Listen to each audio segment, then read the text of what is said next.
Hi there, and welcome to the 68th meetup of the Crypto Community Minds. Today, we are pleased to have with us two distinguished guest speakers, Ella McCarthy-Page and Stefan Adolf from Molecule. Together, we will be shedding light on an exciting topic, how on-chain IP enables a DeSci ecosystem. And just a few words about Molecule. Molecule is the largest supporter of biotech and research DAOs and facilitates the growth of communities and investment environments by developing specialized tools and processes in Web3. And as part of Molecule, Ella and Stefan, of course, contribute to the overall mission of Molecule. Ella is the lead science communicator and Stefan the lead developer at Molecule. Now, oh, this didn't work. Wait. No, I wanted to share this page, sorry. All right, now you can also see the faces here, Ella McCarthy-Page and Stefan Adolf. Also the topic of this session, how on-chain IP enables a DeSci ecosystem. And now, before we start the session, I also would like to share some information about our upcoming meetups. My colleague Thomas German and I have modeled a stablecoin ecosystem and simulated liquidations during market stress. So next week, we will demonstrate our simulation and talk about our findings. And the following week, we will welcome Arnold Lucas and Juan Perez, who will give two separate talks on AI. One will be about the legal aspects of AI, the other about Power Apps and vector databases. So that's all from my side, and I look forward to your talk, Ella and Stefan. Thank you.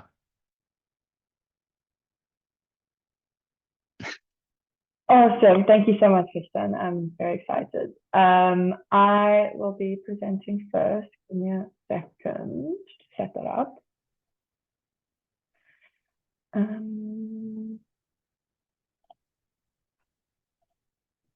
we are. Cool. Does that work for everyone? Yes. Awesome. Awesome. So the way it's going to kind of work today is that I'm going to start the talk. I'm just going to give a little intro on decentralized science, on Molecule, and on BioXYZ, which is our BioDAO launchpad. And then I'm going to hand it over to Stefan, who's going to talk sort of in depth about our product and also give us a little run through, which I'm really excited to see. And then sort of I'll conclude it and basically give you a whole bunch of links and QR codes and all the different places that you can plug in at the end of that. So kind of, I think to discuss Molecule, you have to start really sort of at this sort of outside, like larger perspective of why something like Molecule needs to exist. And it's because sort of over the past, I don't know, 20, 30, 40 years, we've started to notice that science is not happening as efficiently as it could. Sort of there are less drugs being brought to market, researchers' mental health and productivity is declining. And generally all around, there seems to be sort of these stagnating issues within traditional academia. And sort of with new technologies and new abilities to connect across the world, sort of a bunch of people kind of went, okay, I'm sure there's a better way of doing this. So here are just a couple of articles that sort of hone in this point, I guess. If you look into it, there's really a wealth of resources, but fundamentally, science is not getting the same bang for its buck. So kind of what are these problems? If we broke them down, there's funding. So basically, it's really hard for academics to get funding. The funding can be quite biased towards sort of older academics or sort of more conventional research topics. And it's really, really competitive. And fundamentally, sort of, you know, our belief is that it shouldn't be hard for people to perform research that is going to benefit the world. Replication is also a huge issue in science, sort of because of really like siloed information and poor communication tactics between researchers and organizations. And this is, I think, really set at an institutional level. I think if you chat to researchers themselves, they would love to be able to share information. But sort of at an institutional level, you're told that like your value is in private information. And so you're taught to not sort of co-work between institutions,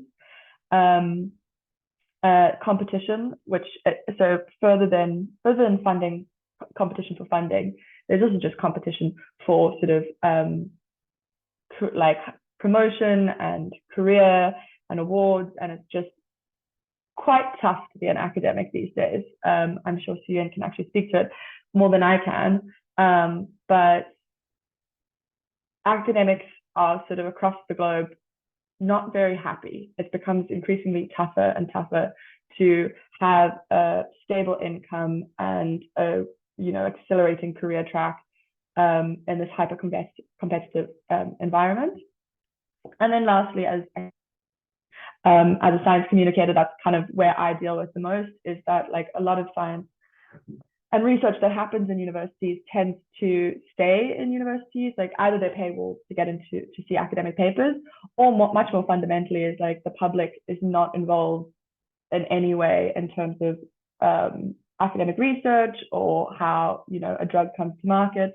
It's just they're completely excluded from it. No one's bothering to explain anything to them, and they're becoming really, really disempowered to make their own decisions about their own healthcare and the science that's happening, that is ultimately being built to benefit them.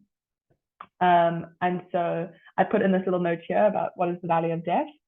So the valley of death is also just it's a phrase that's been coined, which refers to the fact that there is this huge sort of discrepancy between the sort of amount of early stage research that is in universities, and then there's this huge sort of gap that needs to be jumped to get that to a translational point for it to come and be commercialized.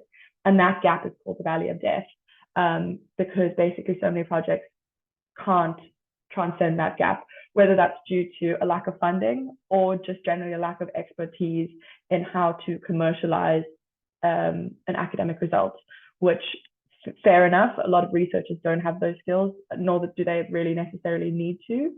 Their skills are elsewhere, but they need to be able to connect with the people who do have those skills, and that's also been a huge blocker.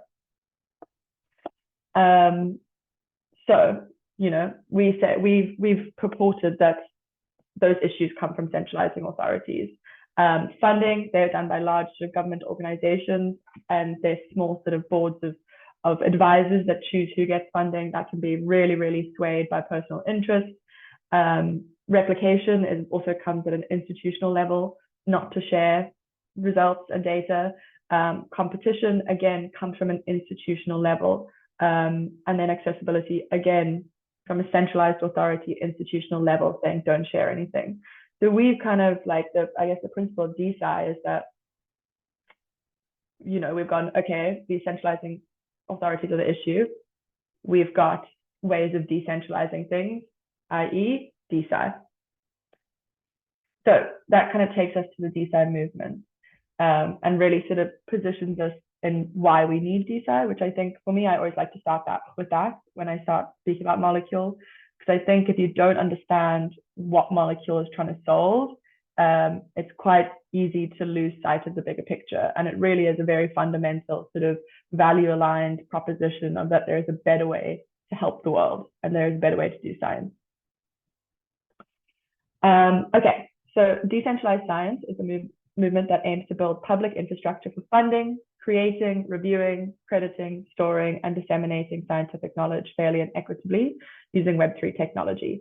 So basically, it sort of leans on the principles of open science and meta science, but by recognizing the impact of Web3 technology and onboarding that into the movement, it creates ultimately decentralized science. So our belief is that the public, like people like you and me, are a wealth of expertise, passion, and finance that can all be utilized. And the only thing we need to do is sort of find a way to bring those people into this inner circle that's been created. So yeah, crypto mechanisms such as DAOs can help distribute funding more fairly, increase transparency in science, enable collaboration and peer review between scientists, make research more accessible, and improve scientific communication, which will ultimately improve the objectivity, rigor, and reproducibility of scientific research. So kind of that's the world that Molecule positions itself in. And so where Molecule fits into that is that we are a service provider to the DeSci movement. Here is a DeFi landscape. I'm sure that some of you are familiar with some of these names that you'll see here. The two that I've circled here, I'm not sure if you can see my mouse, can you? Yes, we can. Awesome. So obviously this is us, Molecule. We have another arm called BioXYZ. Just a check-in. Does everyone know the term BioDAO? Is it comfortable to assume that everyone does? Give me a shout if you do.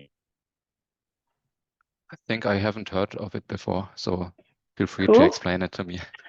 A BioDAO is a biotechnology DAO, which is a decentralized autonomous organization. So it's a collective of people that sort of have all bought tokens of that DAO and have aligned around a specific cause. So for example, here we've got Athena DAO, which is women's health. I'll go into them in a little bit more detail in a bit. But they pool funds and research, and they vote on how to distribute those funds with specific aims on academic research. So we've got Molecule, which is us, and then we've also got BioXYZ. So BioXYZ is sort of it's a partner. It's powered by Molecule, and it is a BioDAO launchpad. So Molecule, our Molecule founders, Paul and Tyler, they were involved in starting the first ever BioDAO, which was VitaDAO, who funds longevity research. It's definitely, I would say, the most, I would say, sort of a well-known DAO, if you know BioDAOs. But after sort of helping found VitaDAO, Paul and Tyler realized that there was this sort of like wealth of knowledge that they'd obtained by starting the first DAO, and realized that if they could find a way to bootstrap it and share that knowledge with other DAOs, it would help expedite the creation of that sort of ecosystem. And so that was how BioXYZ was created. And then here I've circled in blue just some of the DAOs that we've helped start and bootstrap via the BioXYZ program. Cool. So as of July 2023, a little bit outdated, but I'd say most of these numbers are relatively similar. We've been sort of a little bit in hibernation over the past couple of months building a product, which is very exciting, that Stefan will sort of walk you through. But we've had over 200 projects listed on our platform. We've supported 6 BioDAOs. Our 7th one is about to launch, maybe middle of this month, end of this month. We have sort of over 10,000 members in the BioDAO ecosystem, and we've raised over $35 million to go towards science, which in my opinion is pretty amazing.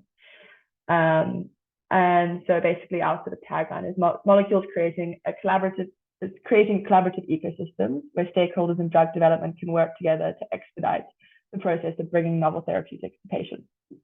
So kind of, I think one of the things that I've noticed specifically about the power of decentralized science and BioDAOs is that it really creates this cluster point for people with a very varied set of skills to get together.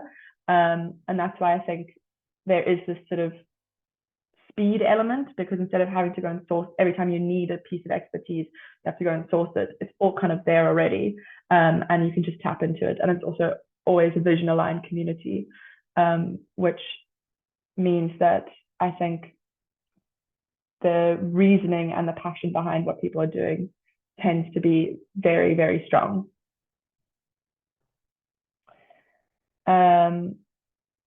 So in particular, what Molecule does is we focused on the intellectual property behind scientific research, which is sort of the intellectual property behind scientific research is generally sort of the commercializable element of science, and sort of explains how science can leave academia and become, enter the business realm. We've hypothesized and are enacting the fact that by making intellectual property transactable on the blockchain and using Web3 technology, it will really, really sort of help the intellectual property organization sort of really transcend into a new life, I guess, to sound very aspirational. Cool.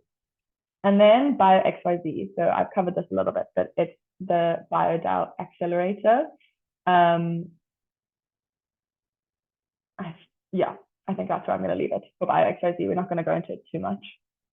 And then here are the DAOs that we've supported, which is DAO, Biotech Research, Athena DAO, which is women's health, Valley DAO, which is synthetic biology, Cerebrum DAO, which is Alzheimer's research. I do apologize there for the terrible editing skills. I did not have editing access to the document, but I tried my best. And then DeSci, which is psychedelic research. They've recently relaunched, and that's going to be very exciting. They've got plans for this year. And then CryoDAO, which is cryopreservation.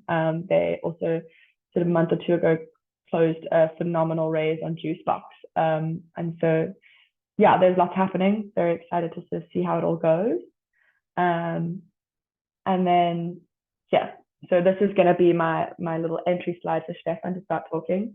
But Molecule has sort of two big products at the moment, which is the IP-NFTs and IPTs. And we also are launching a platform called Catalyst. By creating these technologies, we've brought intellectual property onto the blockchain, which makes it very easily transactable. It makes it liquid, and it also makes the valuation of intellectual property quite easy, which makes it much easier to sort of perform business around it. Yeah, I'm going to hand it over to Stefan to sort of take us into the nitty-gritty details of the tech, which is not my area of expertise. Because Thank you very much, Ella. That was awesome. A long ride through everything that's happening here. And I think you were even missing like 5 or 6 points because you never can fit everything in one thing. So Molecule's taking care of so many little construction sites, but as Ella already mentioned, our main focus is trying to put IP on chain. And I don't know how familiar everybody is with the concept of IP. This is a really broad topic, and I, as a technician, also really don't understand everything. But in our case, it's more or less like finding a way how you can actually anchor intellectual property for preliminary knowledge or preliminary research results on chain, and you can actually prove that you own them. If you can prove that, you can also sell them. This is why it becomes transactable. And that whole concept is how Molecule more or less started in its current product cycle. And this one is called IP-NFT. And today I'm going to show you how this looks like in real life. So since our developers we are actually not really bored or lazy. We never built a real overview of all the IP-NFTs we have. One reason being that you can see those IP-NFTs on any marketplace anyway. The other one being it's actually quite pointless to show you $1 million assets on one page because you cannot buy them all anyway. But it's for informational reasons. It would, of course, be much nicer if I could just show them on one of our websites. At the moment, we cannot. So each of those IP-NFTs has been minted by a BioDAO in collaboration with a researcher or with the research institute, with the university, with somebody who is actually developing the IP. Then IP-NFT usually works in the way that somebody claims that they have a certain intellectual property, like a researcher, and then they go into negotiations with the BioDAOs, like VitaDAO, Cerebrum DAO, which we just have seen. And then they negotiate about funding conditions. Like they actually mint an IP-NFT together. So the current IP owner, which is the researcher, university, whatever it is, can transfer the IP initially to a BioDAO, and the BioDAO pays them for doing so. So you must imagine when you talk about IP-NFTs, those IP-NFTs already have some kind of price tag on them, which is not exactly a price. It's actually the funding amount that went into them when they have been minted or when they have been created in the first place. So this is some negotiation that happened off-chain in a sense. Like there were phone calls, Discord chats, whatever. People came up with some kind of value idea for an IP-NFT, and then that IP-NFT gets minted. And what's so special about them, and this is exactly what I'm going to show you in a second, is how that negotiation, the legal documents that actually lead to the transfer of the intellectual property from a research institute to the DAOs, that this property is actually attached on chain. And how that works is what I'm going to show you first. So this is how an IP-NFT looks like when you look at it on our platform. You could also just like pick the number of one of those. I pick one of the more recent ones, which should be number 28. I cannot find it here. I think it's 28, right? Yeah, exactly. So you could just change that number if you know it and look at that IP-NFT from our perspective. Do you see my MetaMask? You don't see it, right? No, I'm just switching networks to mainnet. So IP-NFT is currently live on mainnet. Yes. No, you cannot see it. I know. Just wanted that we can't see it. We just see the symbol under in the browser. Yeah. It's fine. I don't think that MetaMask is going to reveal anything that's really meaningful to anybody. So this is why I'm skipping it. It doesn't matter. I just was wondering when I was clicking on it. Now, so this is how this kind of IP-NFT looks like when you look at it on our minting platform, actually. This is one that has been minted between BioDAO and who was the research name? Michael Torres from Art and Bio. And I'm already showing you the results because I want to show you how this actually comes to life. But so just you get an idea of how this actually looks like in the final state.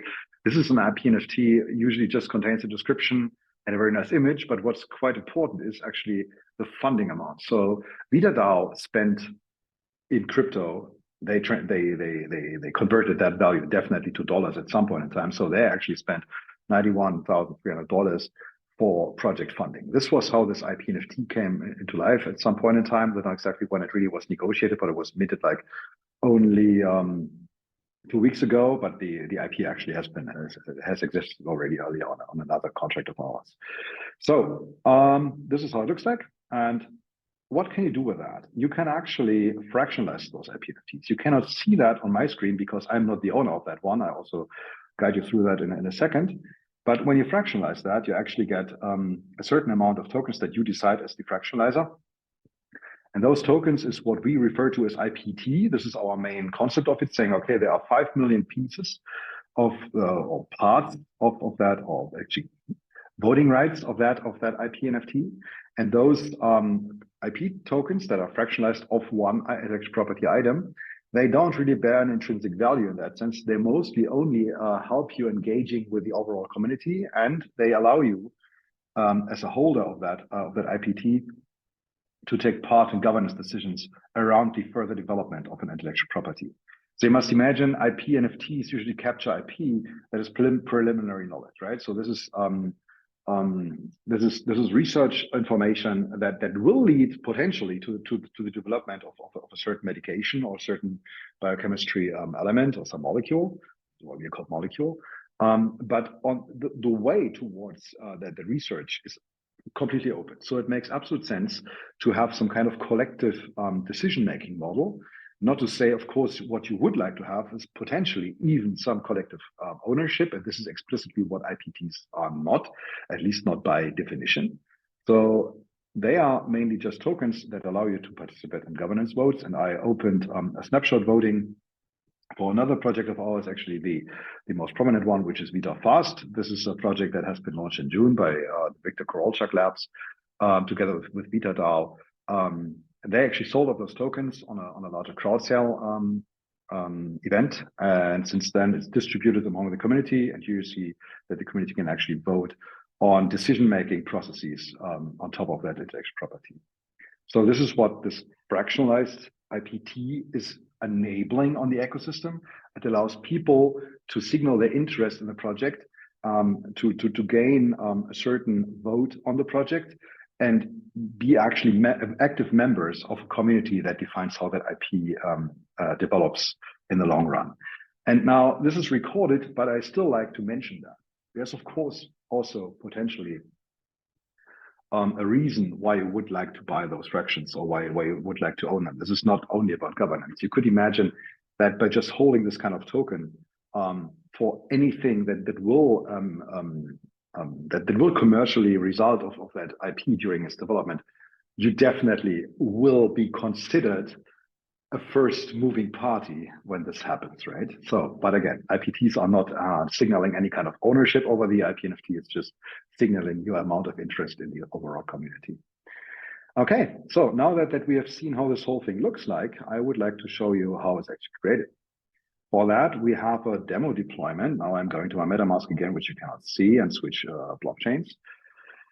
I would like to demo to you how this actually looks like when you create them, because most people don't see that, because you need to know a little bit what you have to provide. I can tell you on our testnet environment, you can mint whatever you want. Obviously, this is just for developers. You can actually go there yourself. I share the link afterwards if you want. So this is a highly engaging intro text, and here it comes. So you actually just enter your metadata about the project. So what is the IP all about?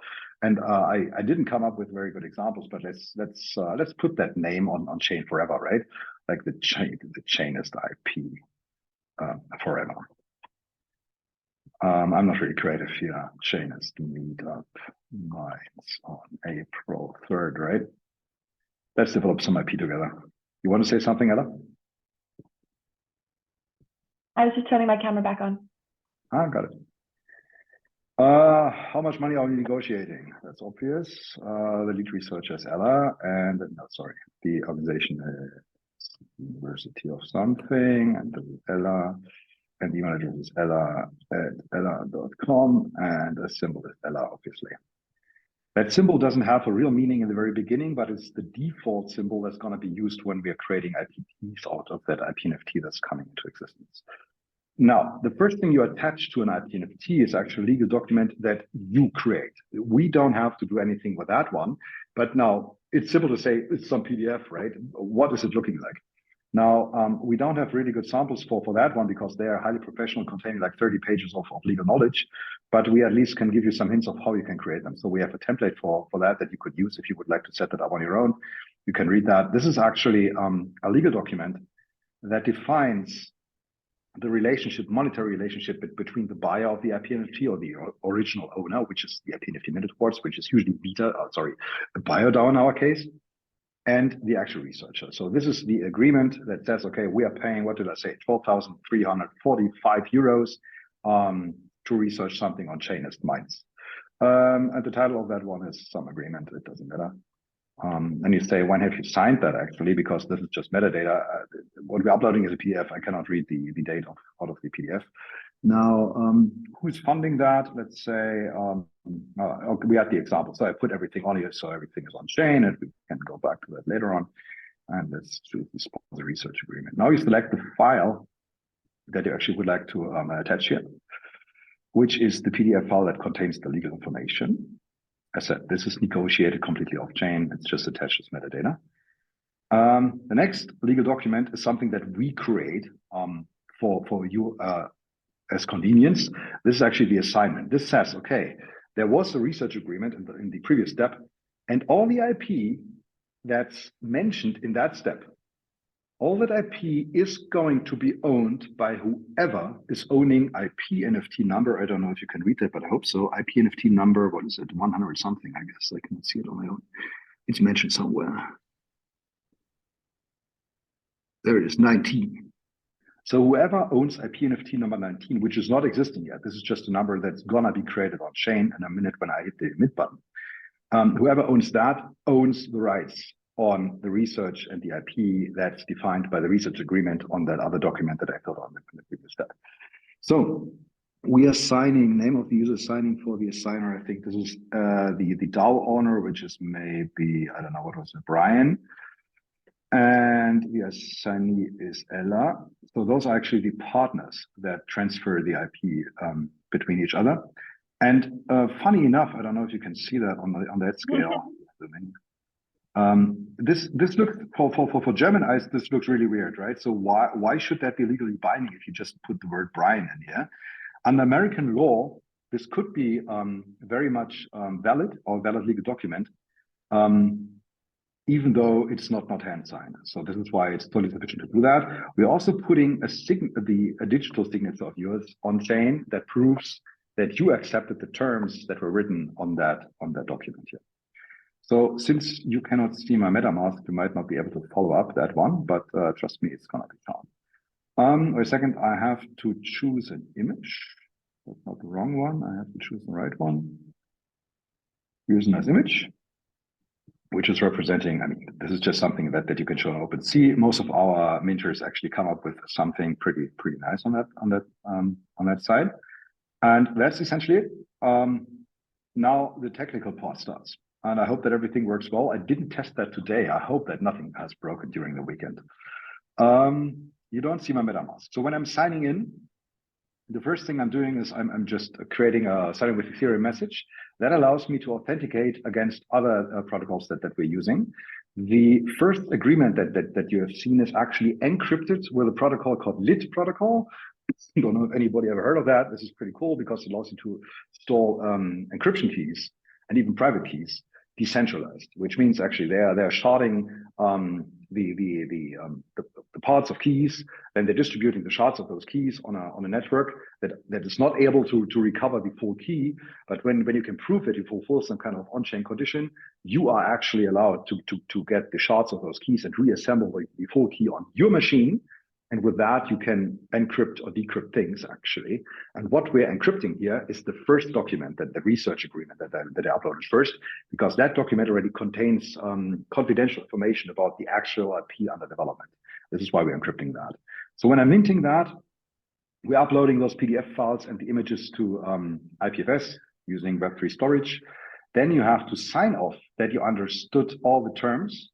This signature this is not just checkboxes. This is something which you cannot see right now. When I hit accept terms, this is something that you also sign off with your Ethereum address or with the Ethereum account. So my MetaMask currently tells me exactly the same thing that you just see in the disclaimers box.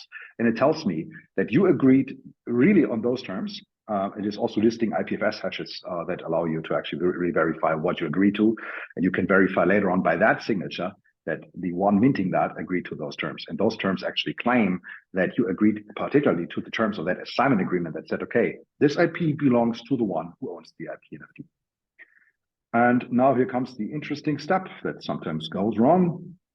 Now we're uploading the final metadata, which is just some JSON file. And now I remember that sometimes IPFS has issues if I'm having a Zoom call. I never did a Zoom call lately. Let's see, but it seems to work. So what you also can see, my MetaMask is now asking me to issue that mint transaction. This actually costs 0.0001 ETH, which is just a spam protection. What's happening in the background is we're looking at your image in the background, sending that to Google Vision API, checking that there is no naked women on it or no, I don't know, whatever it's considered not safe for work. If that is fine, we're signing that off, sending a transaction, or we're signing that off using one signer of ours, giving you a signature, so you can actually present the signature to the minting contract. The minting contract takes all the information, as you maybe know, you're familiar with NFTs potentially, and then mints that IP-NFT. Now IP-NFT has been minted. Those are the other ones that I minted some, I don't know, weeks before, and now I reused the image, but you remember that this was the right one, right? Chainist forever is now on the Sepolia testnet on Ethereum. I hope that everybody knows what in the testnet is. It's not the real thing. It's just a blockchain that runs for developers or people who want to try it out. So here it is. That's our IP-NFT. And I already noticed that I'm running quite fast here, but just to show you that, what we talked about is you can also tokenize that event, that IP-NFT, so you can actually fractionalize that into smaller parts. That's all available to everybody publicly. So everybody can do that, but you always have to sign off that you agree to the terms that are attached to this whole thing. So when you do that, you're actually doing legally binding things. Of course, not on the test network, but if you do this on mainnet, this will definitely be binding. So we are fractionalizing that to 1 million pieces. The same thing happens. It's now gonna ask us, hopefully, to read a prepared document that takes some time to create. This should actually show us a PDF document. It sometimes fails in staging. Okay, when it's not showing up, I'm just signing it. I understand everything that I just couldn't read because it wasn't showing up. I'll check that afterwards. But sometimes you have some legacy issues on IPFS. My MetaMask just went up again, and it just tells me. Now I'm reading what I'm signing here. As an IP token holder of IP-NFT number 19, I accept all terms that I have read and agree to here. And then there is an IPFS link and the chain ID that I'm agreeing on. And the signature of that message also goes on chain. So by creating those tokens, I also agree on all the legal terms that have been listed here that I unfortunately wasn't able to read before, but usually people are able to read the PDF document. Confirm that. With the confirmation, we are minting 1 million IPTs out of that new Chainist IP-NFT. And that should actually go through pretty soon. Now, for everybody who's maybe wondering, okay, is that all happening on the main network? Yes, it is, because we consider all those tokens so valuable that we want to be on one of the safest blockchains in the world. This is why we're going on mainnet. But from this point onwards, nothing holds you back to transfer or to bridge those IP tokens to another network. So at that point, it's open. It's up to you as the initial owner of that 1 million IPTs to send them to your friends, to bridge them over to another two, to do whatever you want with them.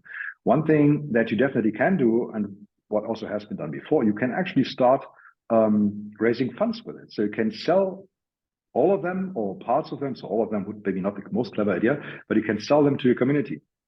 And this interface is definitely the ugliest that we have built so far, but it's actually not that hard to understand. Let's sell 100,000 ELA tokens, which I have to approve first. MetaMask opens and asks me to approve 100,000 of those tokens to your community. And you want to bid in. So how this CrowdSale thing is going to work is actually people, you actually claim a certain price or a certain amount of money that you want to raise and in what currency you want to raise. So I'm currently raising in wrapped ETH, and I only want to, I don't know, let's raise $6,000, which is 2 ETH, right? And this whole CrowdSale runs until let's say maybe 10th of March 2020. I'm not showing you the whole thing. Actually, you can play with that on your own. It must be greater than what? Oh, what did I wrong here? Was that we have April, right? No, what was that? Was it date? Yeah, here we go. 10th of April. No, it's better. And let's start this one.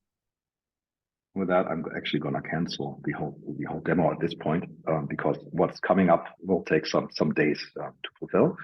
But I just wanted to show to you how this whole thing looks like when it's running. So with that, you actually put 100,000 of those Chainist IP-NFT IPTs on sale for 2 WETH. How the whole CrowdSale works is everybody can put money on it. I have 0.89 on me, so maybe I can put 1.101 ETH on it or WETH on it. If I would do so, it would add up, obviously. Now the question is, what's happening when we all together hit that 2 WETH funding goal?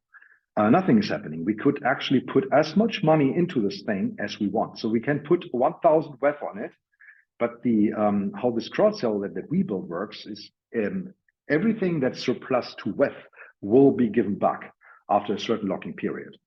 So this allows everybody to get into this whole thing until it's running. So this one's running for 6 days.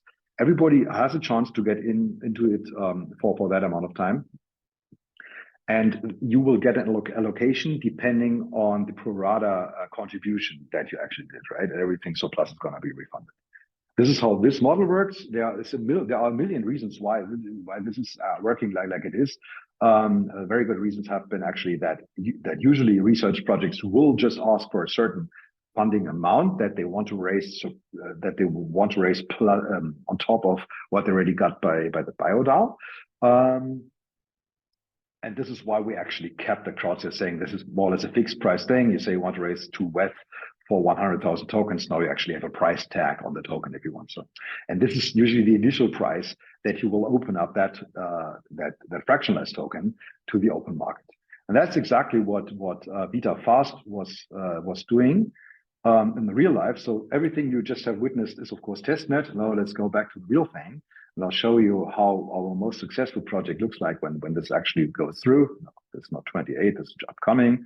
Number 2, which is the Vita Fast token that has been sold in June 2023 with exactly the mechanism that I just showed you. And they did exactly that. They put like 330 WETH on it, like $1 million worth of ETH at that time. They only wanted to raise like $60,000. At that time, it was worth 50,000. So this is today's price, not the price at that moment. And it was overfunded by $1 gazillion. Insane, right? I prepared a Dune dashboard that shows you how this kind of auction actually runs. And this is not special to DeSci or Molecule or anything. This is how crowd sales usually work. People actually are very, very slow, and then some FOMO hits in pretty close, pretty close to the crowd sale ending, and then everybody just goes in very big. I mean, spoiler alert, some of those big commitments were coming from Molecule and from one of our founders directly, but not all of them. So there were quite a lot of people going for that ether fasting. And yeah, this is what enabled them to become part of the community. Now this is all owned by a multi-sig actually, but this is not the right multi-sig. This is the one of number 28. But you notice that this IP-NFT and the IPT, the major IPT fraction holdings are actually owned by a multi-sig that's controlled by the core committers and by Victor Korolchak. So all the core members of the product of that IP-NFT project, and they actually obey the snapshot votes that people do on the respective voting themes. Now, how long have I been talking? Like 20 minutes, 30? I don't know. Do you still have 50 minutes for me? Because this is all not really exciting. This is all old stuff. Do you want to see the new stuff? I mean, new stuff is always very nice to see. Ahead. The IP-NFT is actually the major building blocks of our ecosystem. This is why it's quite important to understand what it is. But maybe you already asked yourself the same question. Okay, how did that initial price tag that was written on it come into play, right? So do I have it here? No, okay. But remember that when you look at an IP-NFT, you suddenly have seen some price written on it, right? Where is the price coming from? It's like $50,000, $93,000. Well, how did they negotiate that? Good question. This is actually a problem of we call it the supply side. Where are those projects coming from? And this is one of the hardest problems to solve in research and in BioDAOs particularly. So we call this the sourcing process. Somebody has to go to a university or to a researcher saying, hey, you got a really great project. I mean, now you can ask for funding by, I don't know, large pharma companies, Amgen or, I don't know, BioNTech or whatever they are, right? Moderna, and say, okay, could you please give me $100,000 for my research? But somebody usually has to approach them first and say, okay, maybe let's agree on, I don't know, what do you need? $100,000 or something? And then negotiate that whole valuation process, right? And that sourcing process is super hard to get right. Now, this is exactly where Catalyst comes into play. Catalyst, and I bear with me that I leave my console open because this is the bleeding edge deployment from today afternoon 2 p.m. So things can go wrong. I think we stabilized it good enough for a great demo right now. But Catalyst is actually a product that allows people who just have an idea or a very, very preliminary research project that did not end up in any kind of IP thinking, that's just a plain idea, to put this kind of idea and some additional data or data room on it on the Catalyst platform, advertise that with a peer group or with other people, and then give other people the opportunity to help to fundraise on the project and to gain access by buying preliminary or we call this actually seed tokens on the project. This is what Catalyst is. It's a platform to source research projects and to help interested parties buy into them. And it's pretty much riskless. This is what I'm going to what I'm going to show you while I'm showing it. Because you can actually exit any kind of investment. It's not really investment, any kind of commitment to a project at any time. Now, I think we get started with looking at what's there, and all those projects I said, this is really the plain development version. This is only for developers. So everything you see here might break when I click on it. Usually it doesn't, but I know exactly that this one doesn't, so I'm using that one. So there was somebody called Biotech Adolf, which is very similar to my name actually, and they created a project called Catalyst Projects Launch with Privy. If you click on that, I don't know exactly if my current account is a holder of that one, but I don't think so. You see already where this leads towards. So let's switch to Basic Polia because everything on Catalyst is gonna run on Base. I don't know if I'm a token holder. I don't think so. Here we go. No, I am. So the account I'm currently logged in, which is that one, the 8FEE, is holding tokens of the project already. That the one who actually created the project with that address put that thing on the platform, and that account once bought some tokens of it, and this is why I can currently see everything. So I'm a little bit starting with the end of it, so you know what this is all about, right? When you own tokens on the project, and usually you don't, right? So if I switch my wallet, let's quickly switch my wallet, and it makes more sense, right? Let's see. Now we can see your MetaMask. Now you can see my MetaMask. Yeah, but couldn't see it before. I don't know if maybe it's a testnet thing. I don't know. There we go. So that guy, let's see. I hope that guy does not own tokens of it. You can still see my MetaMask? Now it's close, I think, or we can see the overlays in the middle of your browser. Okay. But I don't know if could anyone else see the MetaMask before, or was it just me that only you can see that because you're the Zoom owner. No, usually you cannot see that if I'm just sharing my screen. Now, I just switched the account, and that account does not own any tokens of that project, and this is why the project is closed. Now, ideally, somebody puts definitely a far more descriptive text on it, so I can have an idea of what this is all about. It could be about autophagy research, about synthetic biology, whatever it is, robotics, flying to space.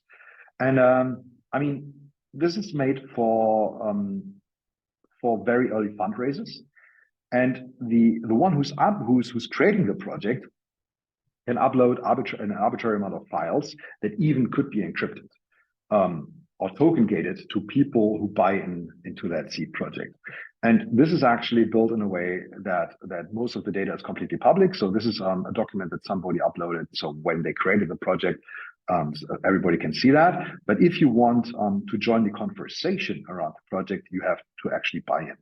And as said, some of the files could also be encrypted and token gated for people who hold a certain amount of tokens on the project. So let's do that.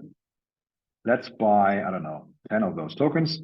They are so cheap that the display looks slightly confusing, but I guess, Christian is a mathematician as I am, so you can read that. It's 0.5049 ETH.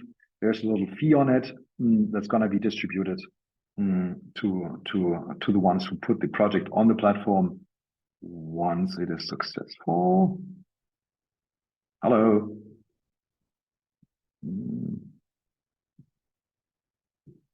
I mean, it would be very unfortunate if that one would break now.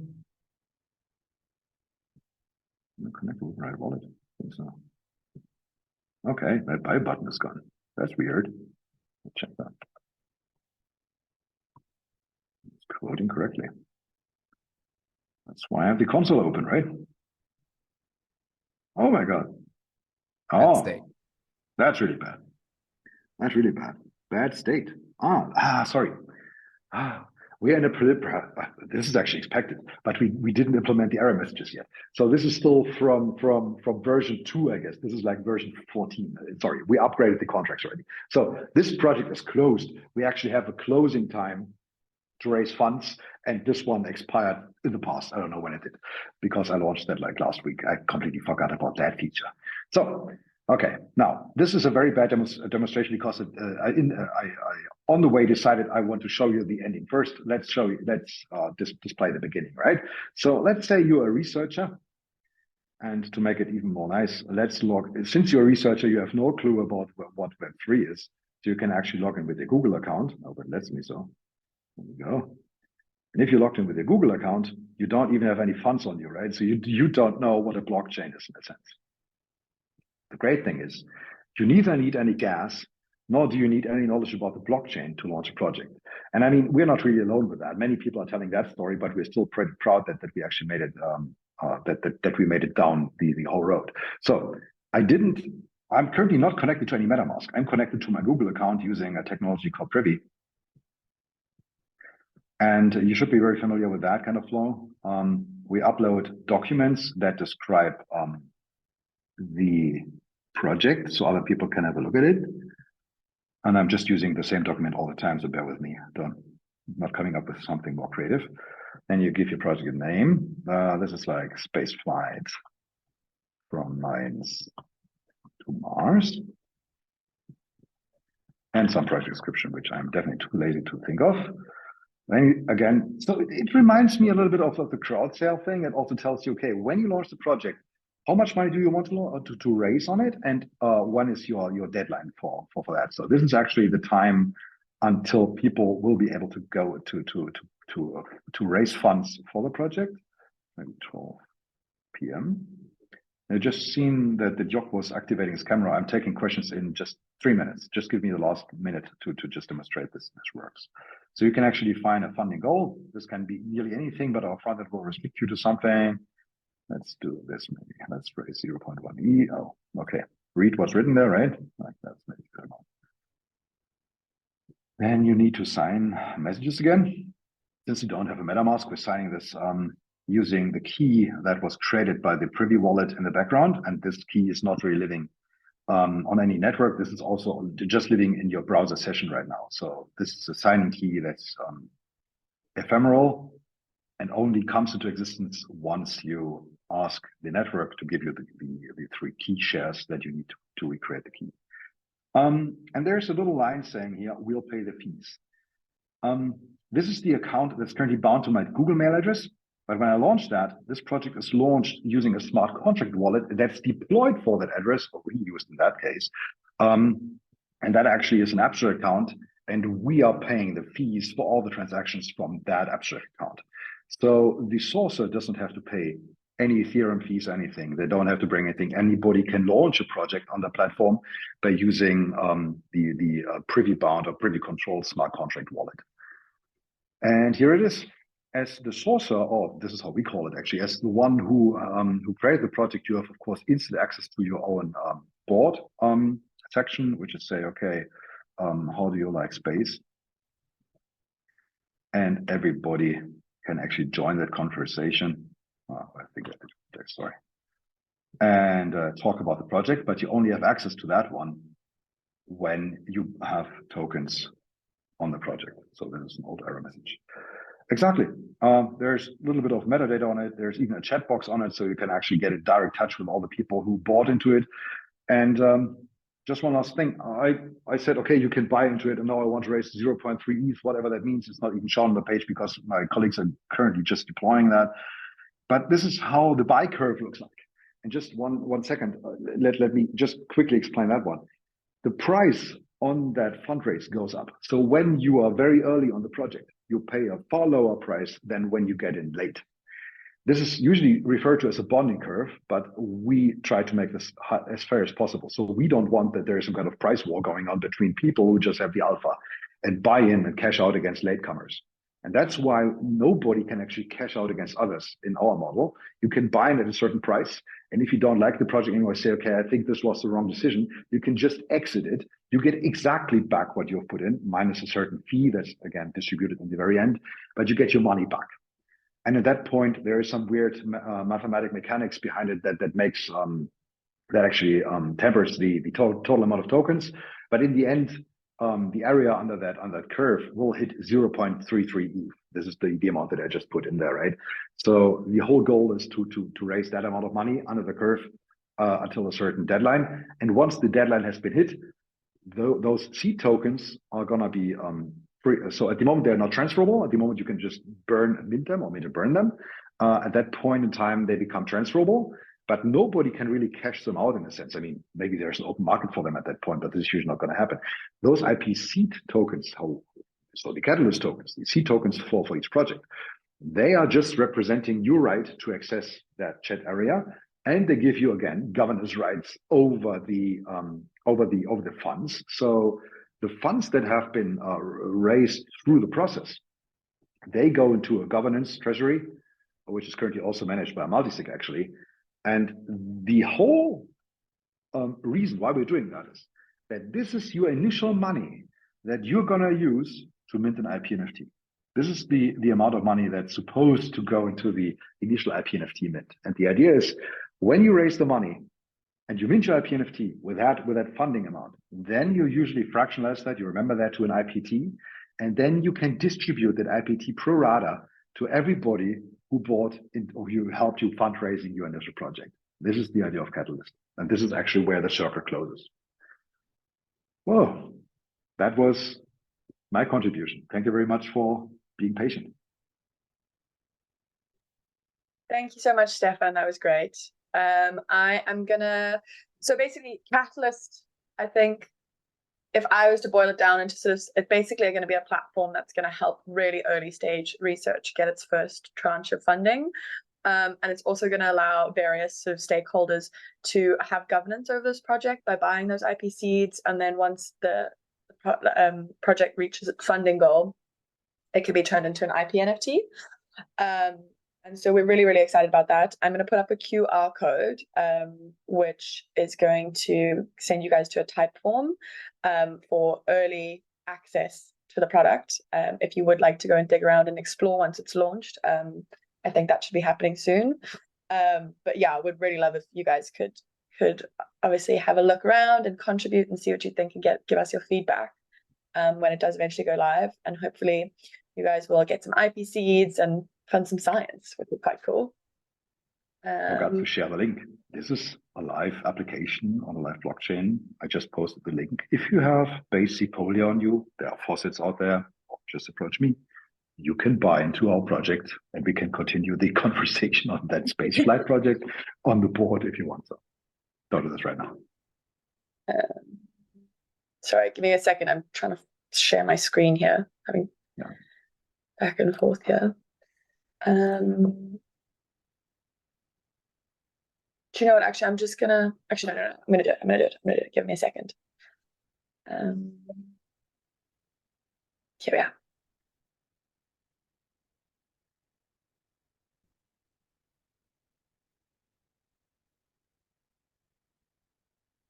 Here we are.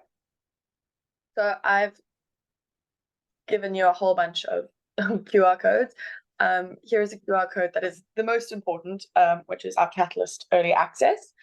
And then I'm gonna just let you all grab it. I'll also post the link in the chat. Give me a second. I can also post that. Stefan, do you have the link? Yeah. Sorry. There you go. Awesome, thanks. And then here is basically molecules updates. So we've got our Twitter here and our Discord. I recommend doing both. Sort of Twitter's great for updates. We will have upcoming IPT sales.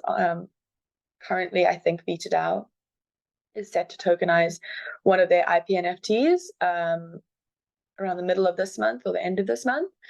And you can go sort of purchase governance tokens for that project and get involved with that, or as well do Catalyst. And then just lastly, here is all of the Twitters for the various BioDAOs that we support. So VitaDAO is longevity, AthenaDAO is women's health, ValleyDAO is synthetic biology, PsyDAO psychedelics, CerebrumDAO is Alzheimer's and central nervous system, and CryoDAO is cryogenics. So yeah, hopefully I'll see you guys on those Discords and on those Twitters. Awesome. Thank you. Thank you, Ella. Thank you, Stefan, for your presentation. Really nice. Anjan was asking a question. Can you share also the link to your presentation, Ella?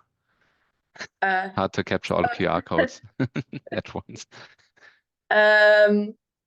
Which would be the best way to share it with everyone? Should I pop it on the chat? But yeah. Is there a way to email the people who have attended the presentation?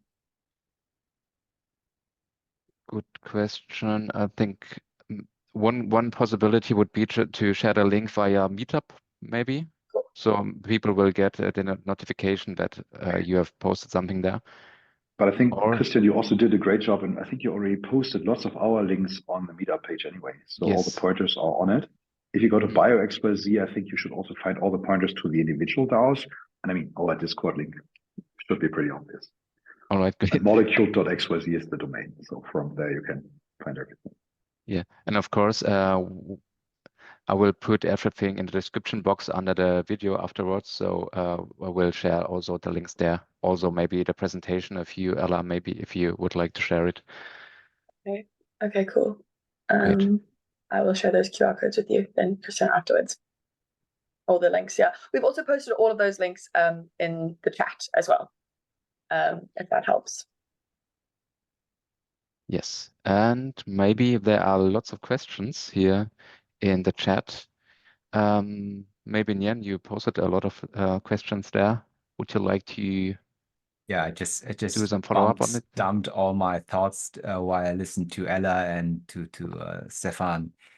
First of all, I think you're building a lot of moving parts. I mean, legal, tech, then trying to build communities, incentivize people in the way that they participate. So there are, let's say, a lot of moving parts. So really hard stuff, because I know that there were DAOs already like working on the legal parts, and even now you combine DeFi into in this space to fractionalize price discovery of IPs. So it's really blowing my mind currently. So I understand that Molecule is has the mission of, let's say, bringing IP on chain. However, with all the DAOs you have in the ecosystem and all the sub DAOs, let's say like this, I'm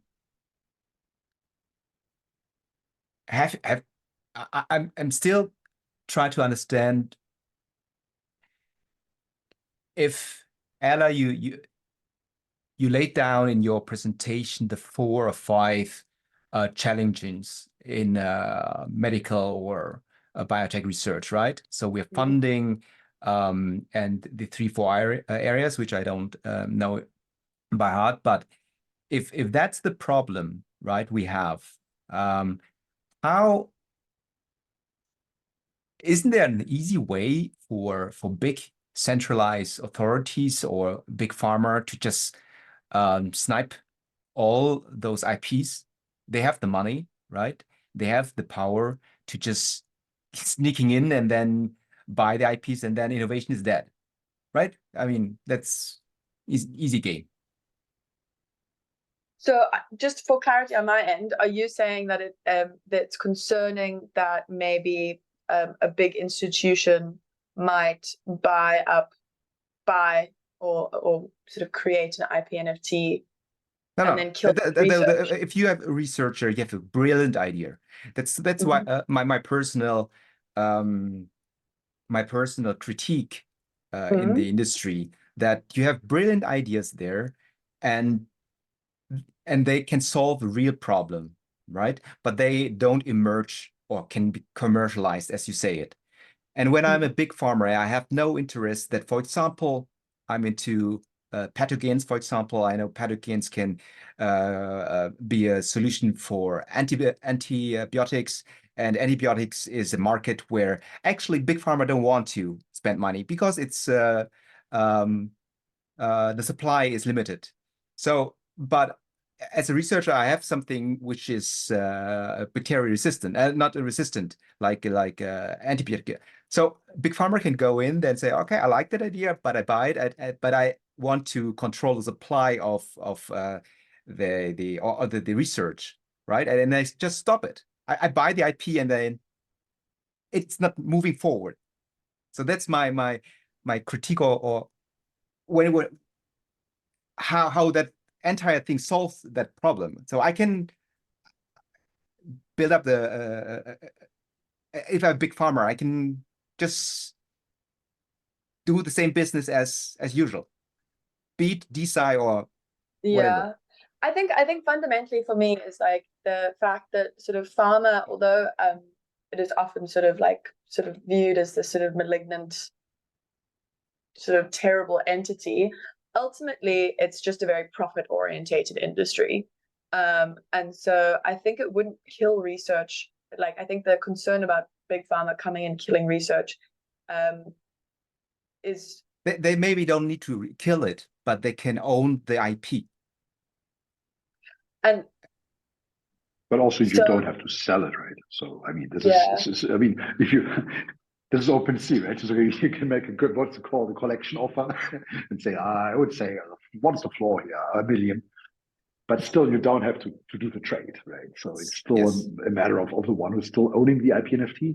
And IP-NFTs, of course, are usually owned by a community. They're owned by BioDAO, which means that selling it, and it never happened before. So at the moment, nobody sold an IP-NFT on the open market. This is our end game, of course. We're just assuming that this is going to happen at one point in time. But at the moment, you would have to ask, like, I would say at least 80 people with quite deep pockets and say, do we want to sell that to, what is that? Pfizer? I think they will just kill it, right? And if everybody says, oh, I mean, this is $1 million, then they would do that, of course. But it's still a matter of a major decision by the current owner, which is a community of owners, whether they want really to sell that. I mean, then Big Pharma owns it. Go ahead. Well, I was going to say also, I mean, at a certain point, so the way DeSci operates is like in early translational research, with sort of like these small sort of de-risking events with sort of small funding amounts to just like basically get your project to the next milestone, so that you go, okay, cool, it's still got legs, and then you get it to the next milestone, you go, okay, cool, it's still got legs, and you push it basically until it either, you know, goes the whole way, or at a point you realize, okay, maybe this research or invention or discovery is not actually going to take us where we think it is, and you have to sort of sunset the project. But at a point, once you get to sort of like clinical trials and commercialization, the DAO will inevitably have to partner with sort of bigger institutions, simply because, you know, a DAO could not raise the money that you need to get a drug through clinical trials. But what is amazing is that because of there's governance and the whole community owns it, it can be really aligned with what that community wants. So it's not like one person gets bought out and they can be swayed. You know, the community all has to vote and say, this is who we want to partner with. These are the regulations that we'll partner with them on and the stipulations. So they are given like a lot of power about how they choose to partner with these sort of bigger institutions, instead of having it sort of squirreled away in a big company where a couple of people are deciding. So I think like that the function of governance tokens is not to completely remove ourselves from institution. It's to give us more power to exist within the existing framework. Because I think, I mean, ultimately, long term, it would be amazing. It would be really phenomenal, and we can hope. But currently, the way it's working is that, you know, we are going to have to partner with institutions. So let's figure out how we can do it with the most amount of power. Completely agree with that. You cannot do it on your own, because that's one of my questions I also asked, whether, because 10 to 13 years for all the clinical trials takes a very long time. I mean, and with 30 million of treasury, there's no way that you can fund even one operational project like this, right? Yeah, cool. But on the other hand, call it big pharma. I mean, I think at Molecule nobody would call it big pharma, if I remember right. But like large corporations, they also have an opportunity here, and of course we're talking to them. And as far I'm just a developer, I think Ella definitely would have more quotes on that. But they also can participate, right? So for quote unquote Pfizer, for anybody who's that large, they could also just buy into BioDAO and say, okay, you know what? We're now buying majority of BioDAO tokens. We're closing this whole thing because we don't like longevity. But we're doing so, they would also put up the price up very high. So all the people who are involved in that definitely would cash out against Pfizer at that point. So they're, yeah. As you say, I think it's also important to remember that, you know, we aren't competing with big pharma, just as so to speak. Is, you know, sort of, we are a blip on their radar, and they also, like, you know, they've got huge projects that are running that will bring them huge amounts of profits. If we can bring more drugs to market, it doesn't really impact them in such a huge way, you know.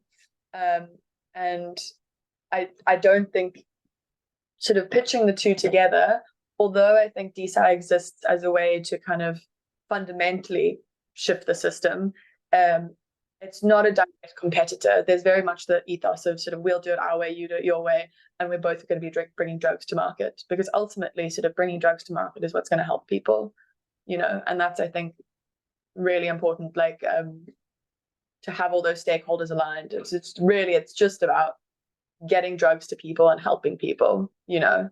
And I think I'd like to hope that most people feel that way too. Yep. Don't take me wrong. I didn't compare you No. with Big Pharma. I'm just trying to I like to understand the incentives and right. So and how DAOs cannot be manipulated because I'm also involved in other DAOs, and you can see that if you don't design the system in the right way, it can be undermined. 100%. I mean, even Suyan and I were actually having a discussion this morning about sort of the pros and cons to the DAO model. And, you know, DAOs are so new. The answers aren't all there. But I think it's just ensuring that everyone is kind of together as we go through it. And that's kind of why we started BioXYZ as well, and so that we could all rapidly learn from each other. But yeah, definitely not, DAOs are not perfect systems, and there can be sort of hostile takeovers and that sort of thing.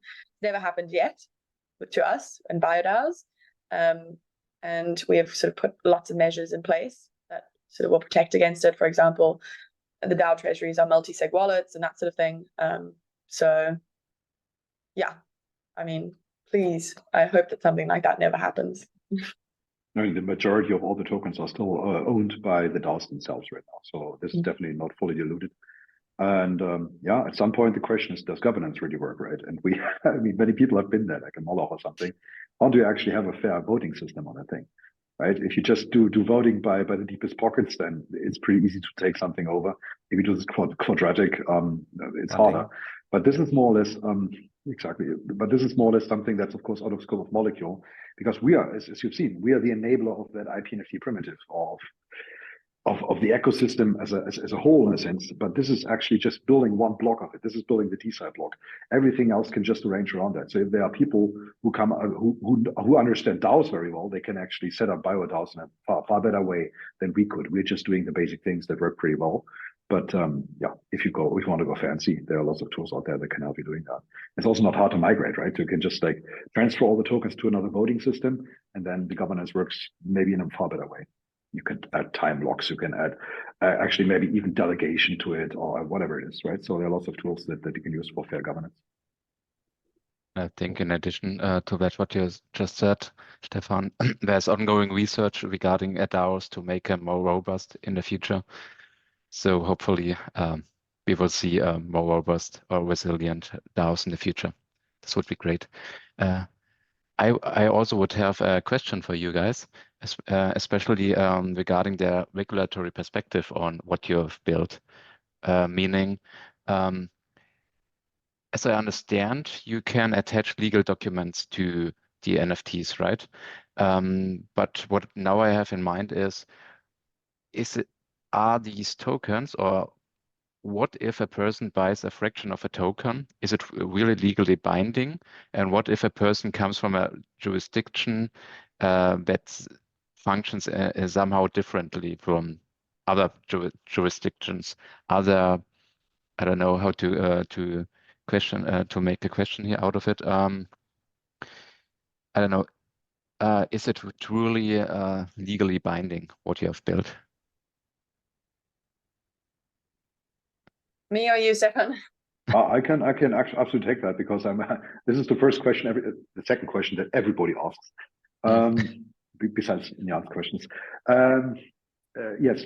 So so you have seen two agreements that I uploaded while I was minting that IP-NFT. One research agreement, which is a sponsorship thing, like I pay money for that. The other one, the assignment. And that assignment thing, if you own number 19, you also own the IP. This has been crafted by, I think, 3 lawyers on our side, and I think it has been audited by 2 others. This is quite a so did I share the link? I don't know, but you can go to that environment. You can read this on your own. This is supposedly definitely valid in the United States, because most of those lawyers have been coming from the United States, and we have at least 2 European patent lawyers who screened that document, and we all agree that this document is very likely legally binding. You don't know exactly if that's true unless it's not negotiated at court. right? Only at that point you know if something is really legally binding. And Yep. this, of course, never happened before. But so 5 lawyers, I think, agreed on this. Is pretty great, Ella. I can also jump in here. So basically, an IP-NFT like it holds a legal contract, and it's a smart contract, but the legal contract is signed. Basically, the legal stuff, all the contract gets uploaded and attached to the IP-NFT, but the legal stuff is all happening still in like good old traditional world legal systems. So that legal contract doesn't happen between you know, the university or the researcher and the entire DAO. It happens to a company that's held by the DAO. And so that's the legally binding contract. It also, and then the IP-NFT just represents that legal contract. And so, for example, if the IP-NFT was to be hacked and stolen, the legal contract would still be between the university or the researcher and the company of the DAO. So even if you hacked and stole the IP-NFT, you wouldn't actually be stealing the actual contract of intellectual property. So I think, as with most sort of Web3 things, it's kind of this marriage between what's actually happening on the blockchain and how you fit that into the real world, and that there's, you know, going to have to be stuff that happens the traditional way. And the IP-NFT is kind of a marriage between the two. At that point, I'm always reminded of the term RWA, right? This is also a real world asset in a sense, whereas our real world asset is also some academic IP asset, which is weird. So we have lots of mind bubbles going on, including them together. But this is, I guess, how IP works in 2024. But Jock got his hand up quite a long time already. Yeah, Cool. thank you. For clarifying. Okay, Jock, your turn. Sorry. Yeah, thank you. I wanted to say, first of all, I want to say thank you for the very insightful presentation and also the demo. It was really cool to kind of see it firsthand.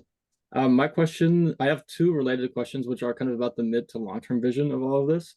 So the first question is in regards to existing and future BioDAOs and their particular tokens. What do you see in the future the relationship being between a BioDAO's governance token and then each of these additional tokens? Is it that the governance tokens will essentially focus on topics around the governance of the DAO itself, but not the specific research projects that are to be funded? Or where do you see in future, where do you see kind of that line of distinction? And then the second question is, in Catalyst, who do you see as your users long term? Is it BioDAOs? Is it anyone who wants to do any type of research or any type of crowdfunding? Where do you see long term the most of your users for that? Great questions. So the difference kind of between holding a BioDAO token and holding an IPT, which is also a token, is that sort of IPTs are project specific. So I can hold IPTs for 4 different projects and be linked to just those projects, whereas BioDAOs normally have sort of a portfolio of projects and they do a number of different things. And so it's kind of the tokens that you will buy will be to whatever suits your fancy. If you are only interested in a single project, then you'll buy IPTs for that. If you are interested in what the DAO is doing, you'll buy DAO tokens. They have different functionalities.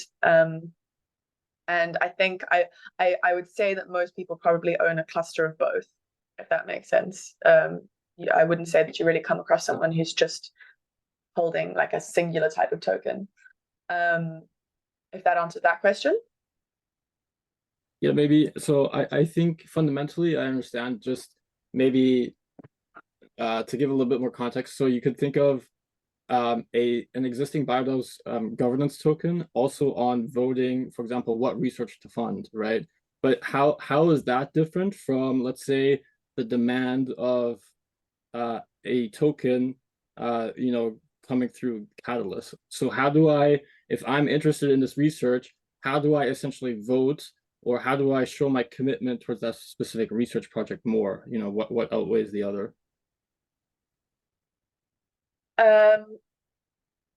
To understand your question clearly, you're saying, how does it differ from if I'm going onto Catalyst and doing a project like that? How does it differ from a DAO token? Yeah, like, so for example, where do you, in the future, where do you kind of see the demand coming from? You know, which side that you think you see the demand from most? You know, it's a very good question. I think it's something that we've internally, basically, we've decided to stop, but we're building for BioDAOs, and we've decided to start building for individuals too. So that's kind of the transition that Catalyst is making. Previously, sort of IP-NFTs, only BioDAOs have been using them, and individuals buy into BioDAOs or purchase governance tokens.